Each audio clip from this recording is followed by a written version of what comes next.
Hello students and my dear friends, welcome to the YouTube channel of super lawyer. आज हम discuss करेंगे first generation lawyer कैसे successful हो सकता है, क्या क्या स्ट्रगल उसे फेस करने पड़ते हैं लाइफ में और क्या क्या ऑप्शंस उसके पास अवेलेबल हैं। तो चलिए वीडियो स्टार्ट करते हैं।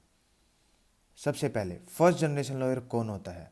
वो first generation means first lawyer from the family, और we can say lawyer who do not have a legal background.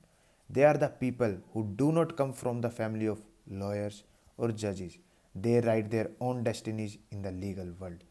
हमें अपना राह खुद बनाना है आगे चल के इस प्रोफेशनल फील्ड में। स्ट्रगल हमें फेस करना पड़ता है।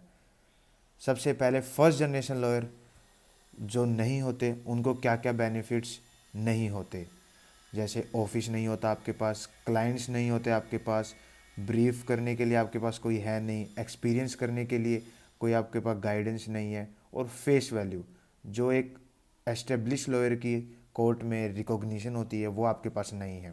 जजेज आपको रिकॉग्नाइज नहीं करते, या जब आप कोर्ट रूम में जाते हैं आपकी फेस वैल्यू नहीं है।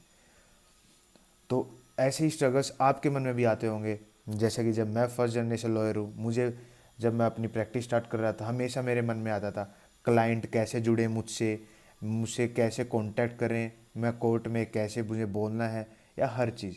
तो आज की वीडियो आप सबके लिए बहुत हेल्पफुल रहेगी, क्योंकि मैं अपना एक्सपीरियंस शेयर करूँगा, और जो जो चीज़ें मैंने गलती की है वो आप नहीं करें।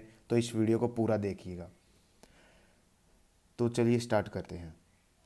फर्स्ट जनरेशन लॉयर के नेटवर्किंग, आपको नेटवर्किंग अच्छी बनानी है। आपको सबसे पहले आपके लिंक्स जो हैं, आपको अपने लिंक्स के मोस्ट एंड पॉइंट तक जाना है। जिनसे आप कोई बात भी नहीं करते उनके साथ भी आपको नेटवर्किंग करनी है, क्योंकि हमें नेटवर्किंग की बहुत ज़रूरत है। जैसे अपने बिजनेस कार्ड्स बनवा लीजिए, जहाँ भी जाएं कोई भी मिले अपना बिजनेस कार्ड दे दीजिए। फेसबुक, इंस्टाग्राम, ट्विटर या कहीं भी आप अपनी पोस्ट अपडेट्स डालते रहें। आपकी लीगल नॉलेज या कोई भी रिसेंट जजमेंट है वो अपडेट देते रहें, तो जो आपके नोन हैं उन्हें पता चलेगी आप एक एडवोकेट हैं, तो वो आपके पास लिंक करेंगे। क्योंकि हमने सबको पता है कि जो हमारा नोन होता है हम उसके पास सबसे पहले रीच करते हैं रेदर देन किसी अननोन के पास से। लिंक्डइन अकाउंट ज़रूर बना लीजिए, क्योंकि एक प्रोफेशनल फील्ड में आपका लिंक्डइन अकाउंट बहुत बेनिफिशियल रहता है। अगर किसी को आपके बारे में इंफॉर्मेशन जाननी है, आपने क्या क्या अचीव किया है, या आप कहाँ से आपकी डिग्री हुई है, सब उसमें मेंशन रहेगा। और आपके सभी नॉन रिलेटिव्स को पता रहना चाहिए कि आप एक लॉयर हैं। और आप तब भी किसी न्यू पीपल से मिलते रहिए। इंट्रोवर्ट मत बनिए, क्योंकि प्रोफेशन लॉ प्रोफेशन ये फील्ड है, यू कांट बी इंट्रोवर्ट। आपको मोर एक्सट्रोवर्ट होना पड़ेगा। मीन्स कम्युनिकेट करिए न्यू पीपल से, ग्रीट करें उन्हें अच्छे से, और अपने बारे में बताएं। जॉइन क्लब्स, ज्वाइन कीजिए, क्योंकि वहाँ पर बहुत प्रोफेशनल फील्ड्स या हर फील्ड्स के लोग आते हैं। तो आपके लिंक्स बनेंगे और इससे आपकी रीच बढ़ेगी। और बार एसोसिएशन मीटिंग्स अटेंड करते रहिए with the time to time. आप कैसे फर्स्ट लॉयर, जैसे जब मैं फर्स्ट लॉयर हूँ, मैंने कैसे अपने आप टाइम डिवोट किया। इंटर्नशिप करिए, अब टाइम डिवोट करिए ज़्यादा। जब आप लॉ कॉलेजेस में एंड में ईयर में हैं, या एंड ईयर से उससे पहले ईयर में हैं, तो आप इंटर्नशिप करिए। तो उससे आपको आपका इंटरेस्ट पता चलेगा कि कैसे डील होती है, क्लाइंट काउंसलिंग कैसे होती है, मतलब हर चीज़ आपको प्रोसेस स्टेप टू स्टेप पता चलेगा। इंटर्नशिप बहुत बेनिफिशियल है अगर आप फर्स्ट जनरेशन लॉयर हैं। बहुत कुछ सीखने को मिलता है, आपको डिफरेंट फील्ड्स ऑफ लॉ का पता चलता है,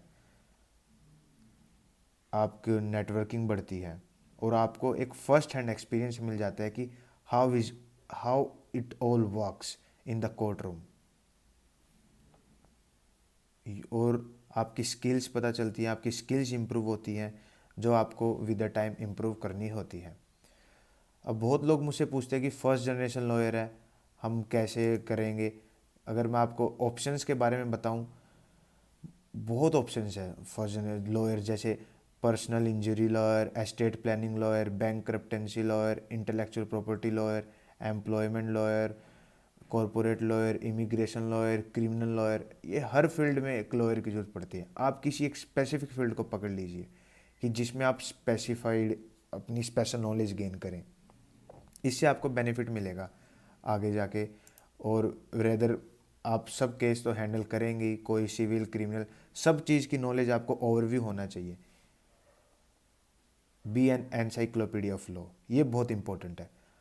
तब भी कोई आपसे कोई क्लाइंट आता है या अपना ग्रीवियंस या कुछ अपना प्रॉब्लम डिस्कस करता है, तो आपको लॉ की नॉलेज होनी चाहिए कि आप उसको तुरंत अपनी लॉ की नॉलेज बताएं कि आप उसको how you give them A relief, आप उसको कैसे रिलीफ देंगे, उसकी हेल्प कैसे करेंगे, ये इम्पोर्टेंट है। तो उसे क्लाइंट को भी पता चलेगा कि हाँ, जिस एडवोकेट के पास मैं आया हूँ उन्हें बहुत नॉलेज है इस चीज़ की। आपको बेयर एक्ट्स की थोरोली नॉलेज होनी चाहिए। जैसे अगर मैं बात करूँ, क्रिमिनल लॉयर है तो आपको पता होना चाहिए कि जो वो है वो बेलेबल है, नॉन बेलेबल है, मतलब आपको लॉ की ट्विस्टिंग, इंटरप्रिटेशन ऑफ लॉ आपकी अच्छी होनी चाहिए। और लेटेस्ट जजमेंट से आपको अवेयर रहना चाहिए। लेटेस्ट जजमेंट्स बहुत हेल्पफुल रहती है। बात करें पर्सनालिटी की, always be confident while communicating with other, whether client या एडवोकेट्स या अदर पर्सन, बिकॉज एक प्रोफेशनल फील्ड, इसमें आपको कॉन्फिडेंस बहुत इंपॉर्टेंट है। ये जरूरी नहीं कि आप इंग्लिश में को बातें कर रहे हैं या हिंदी में, बी कॉन्फिडेंट जिसमें भी बातें करें आप। बहुत लोग बोलते हैं कि मुझे इंग्लिश अच्छे से नहीं आती या वो इश्यू है बोलने में, बस आप कॉन्फिडेंट रहिए, हिंदी में भी आप दूसरे को इन्फ्लुएंस कर सकते हैं। Always wear neat and clean clothes, shoes, hair, be dressed and well groomed, कि आपकी पर्सनैलिटी पता चले कि हाँ, you will handle the client case very needfully. आप मतलब अपने देख के एक ट्रस्ट पैदा होना चाहिए, आप अगर आप किसी से मिलें, या आपकी इमेज अच्छी क्रिएट होनी चाहिए। और सबसे मोस्ट इम्पोर्टेंट चीज़ है, लीगल स्किल्स आपके पास होनी चाहिए, ये कंपलसरी है। मतलब आपको ड्राफ्टिंग आनी चाहिए, how to draft a case, मतलब फैक्ट्स, इश्यू, आर्ग्यूमेंट्स, मतलब आपको ये आपको with the time to time आएगा। मैं ये नहीं कहूँगा कि आप फर्स्ट केस में ही परफेक्ट रहेंगे। आप तीन तीन चार पांच केस आपके पास अगर हो जाएं, तो फिर उसके बाद आप ये धीरे धीरे सीखते जाएंगे। स्पीकिंग आपको आना चाहिए कि आर्ग्यूमेंट्स कैसे आपको कन्वे करने हैं कोर्ट में, मतलब कैसे इंटरप्रेट करना है आपको, और कैसे दूसरे को आपको समझाना है कि ये हाँ, मैं ये बोलना चाहता हूँ। और रिसर्च आपकी बहुत अच्छी होनी चाहिए। मतलब रिसर्च मैं कहूँगा, अगर आप मनु पात्रा, एससीसी या ये सब यूज़ करें तो आपके लिए बहुत हेल्पफुल रहेगा। आप अपनी रिसर्च से, क्योंकि रिसर्च का रोल 90% रहता है, बाकी 10% आर्ग्यूमेंट्स का, क्योंकि रिसर्च से ही अगर आप जज को कन्वेंस कर सकते हैं कि प्रीसिडेंट, जुडिशियल प्रीसिडेंट्स क्या क्या हेल्ड हुए हैं आपके फेवर में। Choose your first office wisely.